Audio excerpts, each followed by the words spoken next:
Driving ലൈസൻസിനുള്ള പരീക്ഷ automatic സംവിധാനങ്ങളിലേക്ക് മാറ്റുന്നതിനുള്ള കേന്ദ്രത്തിന്റെ നിർമ്മാണം പൂർത്തിയായ വർഷങ്ങൾ കഴിഞ്ഞെങ്കിലും ഇനിയും പ്രവർത്തനം ആരംഭിച്ചിട്ടില്ല. മോട്ടോർ വാഹന വകുപ്പിനു വേണ്ടി സംസ്ഥാന ഖജനാവിൽ നിന്നും കോടികൾ ചെലവഴിച്ചായിരുന്നു ആ നിർമ്മാണങ്ങളൊക്കെ. മനോഹരമായ കെട്ടിടവും ടെസ്റ്റിംഗ് ട്രാക്കുകളും ഒക്കെയായി 6 വർഷം മുൻപ് മുൻ ഗതാഗത മന്ത്രി AK ശശീന്ദ്രൻ ഉദ്ഘാടനം ചെയ്ത കെട്ടിടമാണ് അനാസ്ഥയുടെ കുരുക്കിലിങ്ങനെ ആടിയുലയുന്നത്. കാസർഗോഡ് നിന്നും പ്രദീപ് നാരായണൻ തയ്യാറാക്കിയ റിപ്പോർട്ടിലേക്കാണ് നമ്മൾ ഇനി കടക്കുന്നത്. അനാസ്ഥയുടെ മറ്റൊരു സ്മാരകം. ആധുനിക സാങ്കേതിക വിദ്യയിലൂടെ ഡ്രൈവിംഗ് ലൈസൻസ് പരീക്ഷ നടത്തുന്ന കേന്ദ്രം ജർമ്മൻ ടെക്നോളജിയാണ്. നിരീക്ഷണങ്ങൾ മുഴുവൻ ക്യാമറകൾ വഴിയും. പക്ഷേ കോടികൾ ചെലവഴിച്ച് നിർമ്മിച്ച ഈ പരീക്ഷാ കേന്ദ്രം ഇനിയും പ്രവർത്തനം ആരംഭിച്ചിട്ടില്ല. എന്തുകൊണ്ട് ഇതിന്റെ പ്രവർത്തനം അനന്തമായി നീളുന്നു?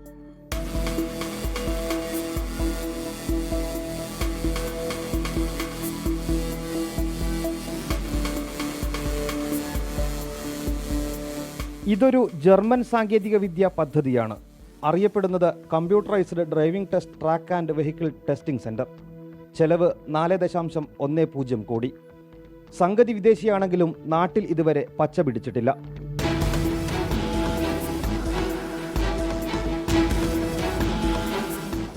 ഡ്രൈവിംഗ് ടെസ്റ്റും വാഹനങ്ങളുടെ സാങ്കേതിക പരിശോധനയുമെല്ലാം ഡിജിറ്റൽ സങ്കേതങ്ങളുടെ സഹായത്തിൽ മാത്രം. ബാഹ്യ ഇടപെടലുകളില്ലാതെ എല്ലാം സുതാര്യം. ജർമ്മൻ സാങ്കേതിക വിദ്യ ആയതിനാൽ ഇങ്ങനെയൊക്കെയായിരുന്നു അവകാശവാദം. ഇങ്ങനൊന്ന് വരുന്നുവെന്ന് കേട്ടപ്പോൾ ചിലരൊക്കെ ആദ്യം ഞെട്ടിയിരുന്നു. ഇനിയിപ്പോൾ സ്വാധീനിക്കൽ നടക്കില്ലല്ലോ എന്നായിരുന്നു ആശങ്ക.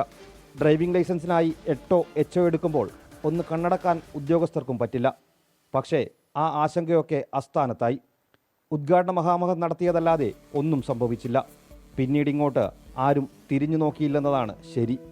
8ഉം H മാത്രമല്ല, കയറ്റവും ഇറക്കവും വളവുമൊക്കെയായി റോഡ് ടെസ്റ്റിനുള്ള സൗകര്യവും ഇവിടെയുണ്ട്.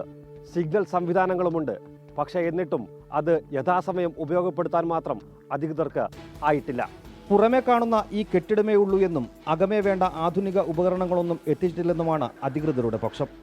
എല്ലാം ജർമ്മനിയിൽ നിന്നും വരണം. അത് ഘടിപ്പിക്കാനും മറ്റുമായുള്ള ആളുകളും അവിടെ നിന്നും എത്തണം.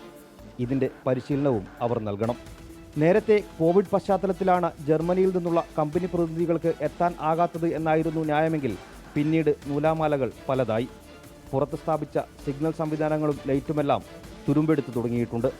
എല്ലാത്തിനും സാക്ഷിയായി നിരീക്ഷണ ക്യാമറകളുമുണ്ട്.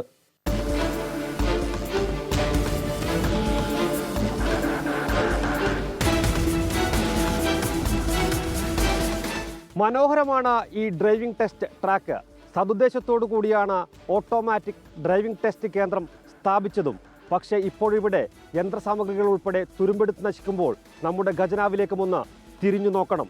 ഇവിടെ ചെലവഴിച്ച ഓരോ രൂപയ്ക്കും കണക്കുണ്ടായിരിക്കണം. ഇങ്ങനെ ഒരു കേന്ദ്രം തുറന്നു കൊടുക്കാതിരിക്കുമ്പോൾ ആർക്ക് എന്ത് പ്രയോജനം?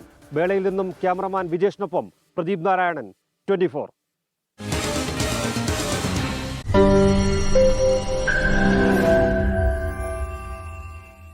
ലോകത്തെവിടെയായാലും ഏത് സമയത്തും 24 വാർത്തകളും ഓഗ്മെന്റഡ് റിയാലിറ്റി പാക്കേജുകളും എക്സ്പ്ലെയിനറുകളും വിശദമായി കാണാൻ ഞങ്ങളുടെ YouTube ചാനൽ നിങ്ങൾക്ക് സബ്സ്ക്രൈബ് ചെയ്യാം.